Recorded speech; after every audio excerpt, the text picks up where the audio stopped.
Botox, the full face breakdown. Botox, the injectable that launched 1,000 frozen foreheads and at least 3 reality TV franchises. But despite what your uncle on Facebook thinks, Botox is not just for rich women who can't blink. Modern Botox is actually one of the most strategic tools in aesthetic medicine when it's done correctly. So let's talk about it. The history, the science, the jawline snatching, the baby Botox, the neck lifting, the forehead drama, all of it. First of all, what even is Botox? Botox is made from botulinum toxin type A. Yes, toxin, relax. Arsenic is toxic too, and people still smoke cigarettes and drink Four Loko. The funny thing is, Botox started as a medical treatment, not cosmetic. Doctors originally used it to treat muscle spasms and eye twitching. Then someone noticed patients also mysteriously looked less angry, less stressed, and less like they'd just read the comments section on Instagram. And thus, cosmetic Botox was born. By 2002, it became FDA approved for wrinkles, and now it's basically the Beyoncé of injectables. So how does it work? Botox blocks a neurotransmitter called acetylcholine. Normally, acetylcholine tells your muscles to contract. Botox basically interrupts that message like, actually, no,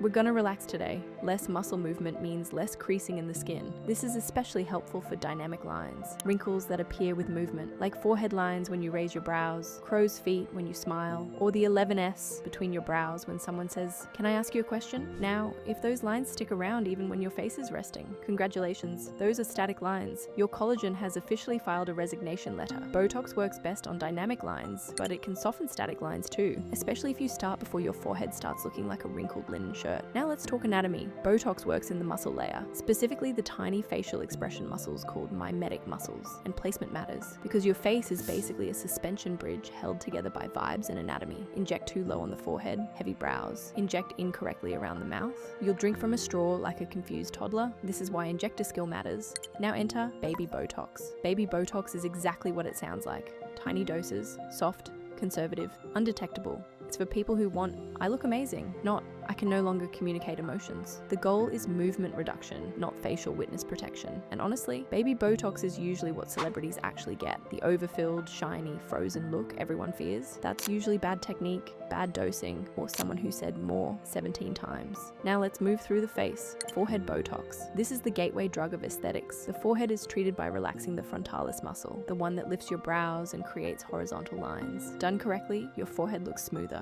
and more rested. Done incorrectly, congratulations on your new emotionally exhausted eyebrow position. Then there's the glabella, aka the 11S. These are caused by muscles called the corrugators and procerus. Treating this area softens angry looking tension. You know when someone says, "You look upset," and you're literally just existing? Yeah, that. Crow's feet are next. And before anyone says, "But smiling causes wrinkles," please, joy is not the enemy here. UV damage and dehydration are doing most of the heavy lifting. Botox around the eyes softens the lines while keeping natural expression. Ideally, you still look human, just expensive. Now let's talk Masseter Botox. This is jaw Botox, one of the hottest treatments right now. The Masseter muscles sit at the angles of the jaw and help you chew. But in some people, especially chronic stress clenches, they become huge. You know that I grind my teeth and have chronic anxiety but pretend I'm fine. Jawline?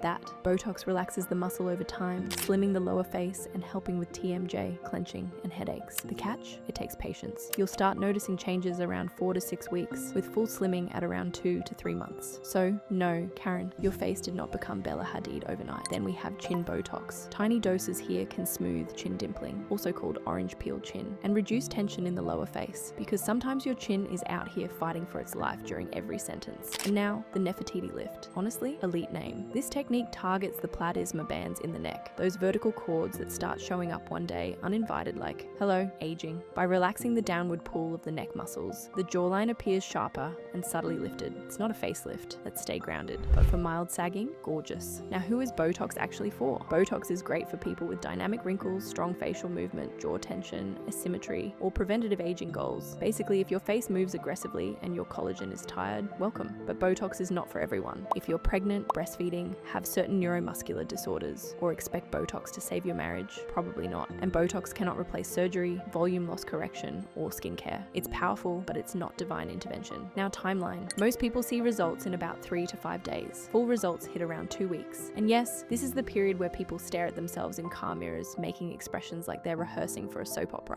Results usually last around 3 to 4 months, depending on metabolism, dosage, and muscle strength. And finally, good Botox should never scream Botox. The best work work is subtle. People shouldn't look at you and think, she definitely had 84 units and a dream. They should think, wow, you look rested, hydrated, financially stable. That's the goal.